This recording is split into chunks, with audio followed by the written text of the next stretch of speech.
thank you for joining again today for another session on Automation Diaries, the Wizards of Automation.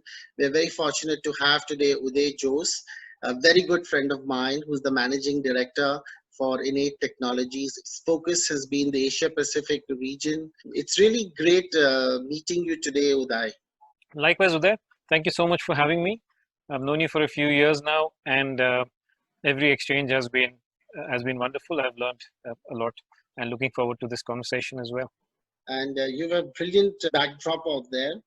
And certainly, the new COVID look also goes well with it. I just want to add. Okay. Thanks, Uday. So this the COVID look is actually not out of choice; it's out of need. I saw an interesting quote recently saying, "Who said life is going to be a party? It may not be, but while we're here, let's all dance." So just making the most of it. That's true. That's great. And let me start by congratulating you, Uday, on your current Series A funding, a whopping £2.2 million, which is phenomenal. And I'm pretty sure that's going to lead to a lot more exciting product line in the coming years. Absolutely. Uday, really pleased and grateful to all our customers and partners who have helped us get there, especially during this time. This year, this has been Series A, and hopefully we'll have a few more going forward. Bravo, brilliant. So Uday, you are very well known globally as the service orchestration platform. What is orchestration all about, and what is the value proposition for the clients? Sure. Ultimately, Uday, I think the basic philosophy is that as we sort of go forward into the future, humans and digital workers are going to have to work more and more together over time to kind of manage processes and manage work. And Enate as a technology is built to manage this sort of hybrid workforce effectively and efficiently. So ultimately, what service orchestration is about is basically a seamless workflow that enables orchestration of tasks across the human workforce and the digital workforce, and allows you to automate something from an end-to-end perspective. So that's the main goal of the technology. Uday, if you can just dwell on the benefits of service orchestration. Okay, sure. So let me kind of give you a little bit, a couple of lines on what is the technology's purpose, right? If you see all these bot technologies, be it RPA, OCR, AI, ML, so on and so forth, these all technologies are basically task automation technologies, right? So these are like bot for specific tasks. But if you see a real world scenario, it is not, it's not just a bot which does stuff. You've got a human followed by maybe a bot, an RPA bot doing something, then maybe a human has to do something, then maybe a different type of bot, let's say an OCR bot, then maybe back to a human or a different bot. So in a real world service cycle, there are sort of a lot more actors, and all these actors are doing different things in different points in time, and together sort of this makes the end-to-end service cycle. Now, this is where sort of an orchestration technology comes in. And what Enate lets you do is have this sort of ordering of humans and digital workers in any order, as many times as you need, and it manages the customer journey against an SLA across all of this, right? So that's the kind of, and that's what a business really wants. I mean, businesses are not looking to automate just a task. Ultimately, if you want to drive your business and drive your processes, you need to kind of manage the whole journey. Now, I mean, that's what the technology is about. And coming to the value proposition, ultimately, it's about bringing in efficiency. It's about bringing in governance, visibility across the board, and being able to, and from a strategic perspective, giving you the ability to sort of prepare your automation roadmap over the next 2, 3, 5 years, because a lot more things are coming to market. And when should the organizations embark on this platform? At what point in time? As a business, if you're looking to take out manual effort from a specific task and bring in some cost savings, right? So let's say you've got people doing one activity again and again, and you want to kind of just improve that activity, right? Then go with RPA first, because RPA's purpose is to kind of take out manual effort from making one task faster and more efficient, right? However, automating a process which is not lean and well run is not going to ultimately help you go through a proper and efficient transformation as a whole, right? You might make some tasks faster, but that doesn't necessarily make your entire business operation better, or more efficient or effective, right? So the question is, are you trying to make a task faster, or are you trying to actually streamline your business and run it better, and as part of that automate some tasks as well, which is where ultimately you're going to get enterprise automation, right? Because you're running all your processes in a lean way, in an efficient way, and you're then automating the tasks on that, which are going to kind of give you that extra ROI and truly be an enterprise automation grade implementation, right? Now we have businesses talking to us at different stages. So there are businesses which have not yet started their RPA program, which want to first calibrate their processes and make sure they run well before bringing in automation. And we have a lot of businesses where they have deployed a bunch of bots, but the bot human collaboration is not seamless. They are facing the next scale of next set of scaling challenges: lack of visibility, lack of control, lack of governance, missing sort of handoffs not having smoothly, exception management being a problem, prioritization being a problem. So you've got a lot of businesses which have deployed bots already, but they're not able to kind of well manage it along with the human workforce. And there also is the sort of, ultimately at some point you will need to bring in orchestration, but if you're at that stage, it will make sense there as well. So it depends on what you're trying to do and sort of where you are in the scale, but it is kind of relevant as a tech. I don't think you can get away from orchestration, because you need to do it, whether you do it programmatically or with custom solutions or productized way like this, which will help you scale. So if an organization has assets available today that have been developed on multiple platforms, how does Enate help out there? Sure. So broadly, I think one of the fundamental tenets of Enate has always been to remain an open ecosystem. And when we say open, what we really mean by that is being an ecosystem which is going to let you adopt different types of technologies and plug and play them on the one orchestration layer. Now, if you see some of the reasons for RPA projects which have failed, a lot of it, some of the key reasons are things like, automate that RPA programs being approached as a series of independent automations, right? Not as a holistic program, which is kind of meant to do some kind of business transformation. And if you sort of throw into that mix, what is called sort of democratization, where different BUs have got their independent decision-making units, then you come across, especially in large enterprise customers, situations where they have kind of gone and done different deployments using different types of technologies and different assets, right? And this is not uncommon. This is occasionally you can, as we are seeing off late, you can see sort of more and more examples like this. Now, Enate, because it is an open ecosystem, as a technology, allows this. This is perfectly fine. So what you do is you put Enate as a layer, and you can literally plug and play your existing assets at different sort of areas where they are relevant.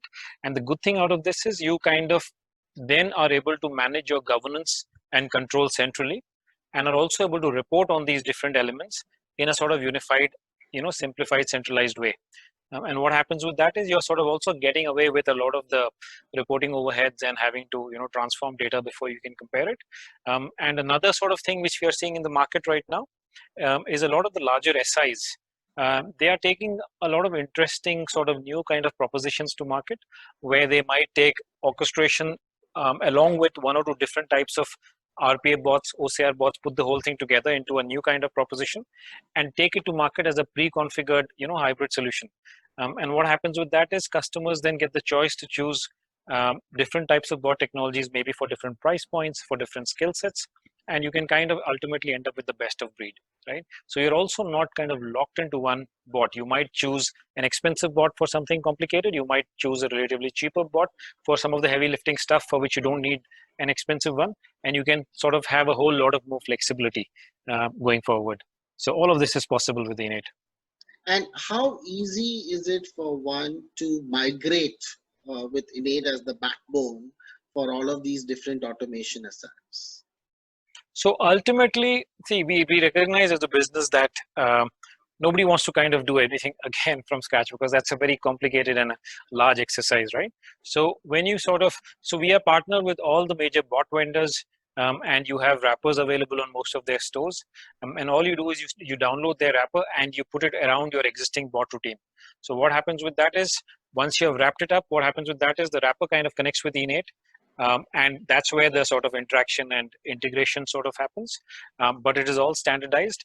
And what really happens is the bot connects, picks up a piece of work, executes the existing routine and thus just sends the response back, right? So we just manage it at that layer. So I wouldn't say the effort is big at all. It's just about understanding how it is architected and sort of plugging it into the end-to-end ecosystem, basically, if that makes sense.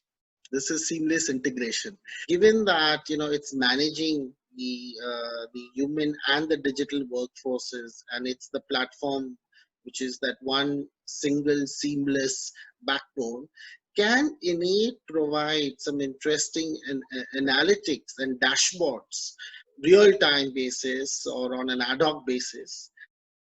Yeah, absolutely. I mean, that is part of the core value proposition of Innate, is that um, you get a lot of visibility into sort of your operation in terms of your workforce, be it human or be it digital. And I'll just show you a couple of reports as well. So one of them is kind of about your existing operations, and the other sort of intel which Innate also gives you is what we call directional intelligence around automation potential. So let me show you a couple of things actually. So this is what we call an automation potential report. So what happens in Innate is once you kind of, once you're running your processes on the platform, Innate is also constantly measuring in real time what is the type of work which is happening, right?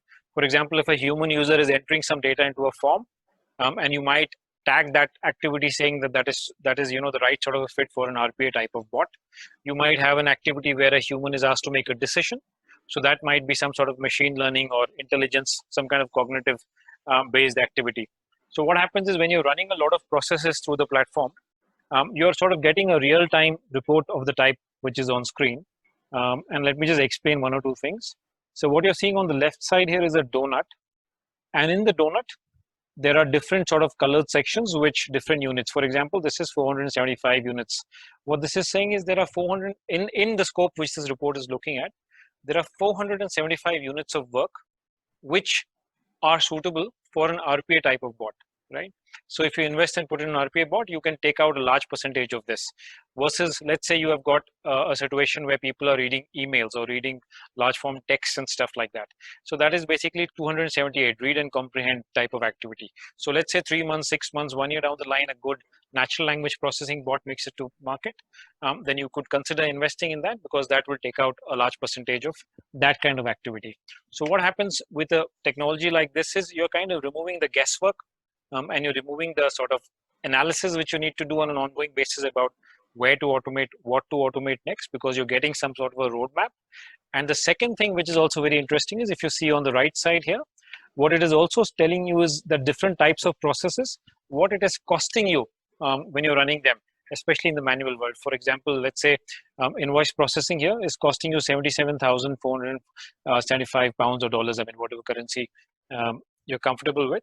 But ultimately what it's saying is based on the cross slice of human effort and time which is going in, it's costing you that sort of money.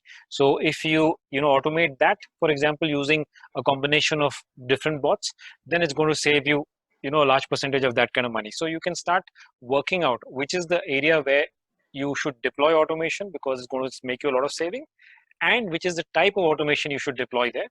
And that gives you sort of an ongoing roadmap, so that, I mean, if you're looking at a transformation over 3, 5, 7 years, you are kind of, as technologies evolve, you're going to have the constant ability to keep sort of optimizing that into the future. So it's really a means to continuous improvement in efficiency gains. So that is one. Let me show you another one, which is also something which is going to be interesting. So if I go, okay, so this is another report which we call a productivity and utilization sort of quadrant. Now, ultimately, this is reporting on, and we treat any kind of worker sort of in a similar way, whether it's a digital worker or a human worker. And what this report has got, it's got a utilization axis down at the bottom, and it's got an efficiency axis on the top. And if you see, the yellow dots here are the digital workers. So these might be RPA bots, these might be different types of bots. And the sort of gray or blue blobs here are human workers. And what you're seeing on the right top of the grid is resources which are sort of utilized heavily. So if it's humans, they're working their full 8-hour shift. If it's a bot, it's working its full schedule. or whatever you consider, the right optimal level of utilization. So everything on the right top is very heavily utilized, and is also quite efficient, in the sense if a bot needs to finish something in, let's say, 3 minutes, it's actually doing it in 3 minutes and not laboring through it. And a human, if you're going to benchmark time, saying every different type of activities when humans get, they should do it in so and so time, humans are also managing it that much time. So what that tells you is that this is your ideal set of workers. Anything on the left top is utilized, not too much, but is very efficient. So you can look at how you can send them more work. um, Resources on the right bottom are working long hours, but they're just doing things slow. So maybe they need training, maybe the bots are running slow because some underlying system is slow, so on and so forth. And what you really want to do is get both of these quadrants into the top right quadrant. And anything which you have on the left bottom here, that means these resources are neither sort of utilized sufficiently, so they are not working their full hours, and they're also not efficient, so they're not doing things fast as well in terms of whatever they do. So the conversation there has to be around what kind of value it's really adding to the adding to your operation. So there are a lot of there are a lot of interesting things like this about teams, about processes, about people, about digital workers, about all sorts of things, and what else you can automate. So this is all real time, by the way, and this kind of richness you get kind of continuously across the operation. So the next question is, there is this need more and more, right, for assets to be managed directly by business. They really do not want the center of excellences or the command center to come in the way, because there is huge amount of dependency there, either on IT or on the command center folks. So does Innate allow to take complete control and manage the bots themselves, in case if there is some issue, let's say with the bot, does it directly raise the service ticket with the IT team? So throw some light on how Sure. Innate can come into play there. So this is actually another sort of sweet spot of Innate. So if you see in a lot of traditional environments, there are teams set up to manage the bot environment, right? They might be called an L1 team, or a bot control team, or a support team. But various kind of teams are set up to kind of manage the technical execution of bots, and then help the business manage what they're expecting from the bots. And what happens with that is that there is a lot of cost which businesses incur to manage those teams. There's a lot of comms and effort overhead, because business users cannot actually see what's happening with the bots, and they usually have to go through this kind of support team. And ultimately the experience also which business gets out of it is not ideal, because they can't actually see directly what's happening.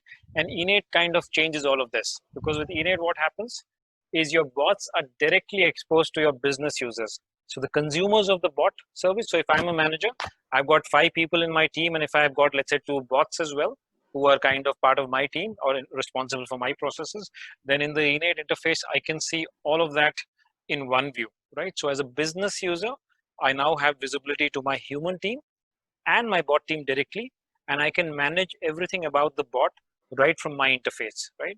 So IT doesn't have to get worried, because you're not kind of giving access to the bot environment, but through the Innate layer, you're allowing business users to manage their execution, manage their prioritization, manage exceptions, manage recovery, send something else to bots. I mean, a whole lot of interesting things are there which you can, enable your business users, who are ultimately the consumers of the bot capacity, to directly manage. And it, of course, brings down your business cost as well, because you don't need a lot of people sitting. And I mean, in some businesses, we even see, there are big sort of TVs and screens and all, where people are kind of, sitting to proactively monitor The digital whole workers. L1, L2, Or, L3, yeah, yeah, whole, exactly. And all of that kind of goes away. So none of that is then required. So brilliant, I would brilliant. give another thing which I just want to say is we have just launched a new website at innate.net /APAC. I mean, if you're an APAC user, you will automatically go to /APAC. But on that website, a lot of these concepts are explained in a great deal of detail. And one of the things which I see a lot is a lot of questions around orchestration. And ultimately, if you know things like this exist, it can kind of boost your automation program. So it will just be useful to understand the concepts. Whether for audiences, I mean, if you think it is useful, so be it. But if not, at least it's good to understand what is possible today, because a lot of things have moved forward from when RPA started initially. How scalable is this platform? So Enate is basically a SaaS platform, and if you see a lot of the sort of ground up development of Enate is to kind of accommodate a distributed workforce. So we've got a lot of customers where you will see customers running. You might have your customers in the US with your team sitting across Europe, India, the rest of APAC, and your bots running out of, let's say, another country. But ultimately, Enate has been designed to manage this kind of a flexible, remote working sort of practice. It is also a multi-time zone and a multilingual platform. So all of these users can log in remotely, but still it allows the business the sort of key goal of managing your entire SLA, your TAT, all your measurements centrally, but allowing people to work remotely. In fact, we are also seeing a new trend now within India as well. There are sort of businesses which are now keeping a lot of the high commercial impact tasks in metros, but a little bit lower lower commercial impact activities are being sent out to tier 2 cities. So that way they're also kind of trying to leverage the value of a distributed workforce, and Enate lets you do that. I mean, it is designed to have people and digital workers log in from anywhere, but once you're inside, you're virtually in one platform, and you're still, the whole life cycle is managed across. So I mean, it's Great. fairly scalable. Yeah. Yeah. So then my final question, that there is so much of focus now on digital transformation across organization. Where do you think is the technology heading? Sure. So I think that it's a question of sort of, you're talking to people in which part of the world. The broad trends which I've seen is, if you're sort of more talking to European customers and sort of more towards the West, then the conversations are sort of moving out of RPA now. RPAs, I mean, been there, done that almost. It's kind of moving more towards AI, ML. Those kind of conversations are kind of more at the forefront now.